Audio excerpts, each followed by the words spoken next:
Mikrofon tanlashga qiynalyapsiz. Ikkita trenddagi zo'r mikrofon bor. Qaysi biri real yaxshiroq? Tekshirib ko'ramiz. Bugungi battle'imizda DJI Mic Mini va HoloLens M2 narxi jihatdan juda o'xshash. HoloLensdan boshlaymiz. HoloLens mikrofonimiz ichidan kompaktli keysi, undan tashqari kameraga ulash uchun adapter, ikkita mikrofonni o'zi juda kichkina va lightingga ham Type-C ga tushuvchi adapterlari chiqadi. Undan tashqari mayda-chuyda stikerlar, bir dunyo makulatura, shuma подавление, ya'ni shamolda yozish uchun yostiqchalar, kameraga ulash uchun shnur, bo'yinga osib olish uchun yana ikkitadan magnit, undan tashqari qistirib olish uchun yana ikkita magniti bor va zaryadlash uchun shnur mavjud. HoloLens korobkasi ancha boy ko'rindi menga. Endi DJI korobkasini ko'rib chiqamiz. DJI mikrofonimiz ichidan o'zini HoloLens'tikidan ozgina kattaroq keysi, undan tashqari telefon va kamera uchun bitta adapter, faqat Type-C bor ekan xolos. Kameraga ulash uchun alohida shnur bor. 14 dan past bo'lsa sizning telefoningiz qo'shimcha adapter sotib olishga majbursiz. Asosiy ikkita mikrofon, bular ham juda katta emas, kichkina qilib ishlashgan. Makulaturalar, zaryadlash uchun shnur va shamolga qarshi yostiqchalar mavjud.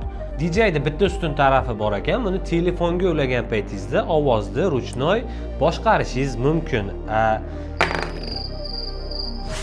HoloLens'da bo'lsa, afsuski buni imkoni yo'q. Buni faqatgina kameraga ulaganingizda ovozni boshqarsangiz bo'ladi. O'tishib ketdi. Hammani qiziqtirgan ovoz farqini ko'rib chiqamiz. Hozirgi ovoz HoloLens'da yozilyapti. Mexanizatsiyalashtira olmayotganliklardandirda.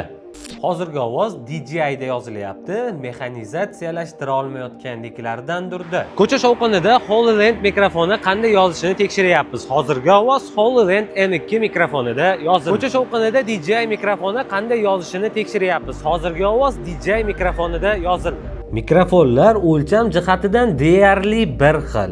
Faqat HoloLens dumaloq bo'lganligi uchun burchaklari ozgina ixcham ko'rsatyapti. DJI'da qistirg'ichi o'zida bo'lgani uchun buni yechishda imkoni bo'lmagani uchun ust-boshda ozgina osilgan ko'rinishi mumkin. DJI'da yana bir ustun tarafi, bunga ishlatilgan materiallar mikrofonda originalroq ko'rsatyapti, qo'lga shunaqangi sezilyapti.